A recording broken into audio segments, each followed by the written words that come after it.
Grożyna, Stowarzyszenie Głowackie Swimmers. Na trójce Robert Baran, Motyl Stalowa Wola.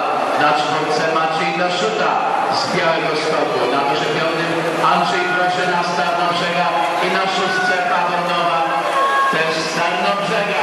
A prowadzi Robert Baran. Robert Baran, Motyl Stalowa Wola. Przed Maciejem Daszutą z Białegostoku. Robert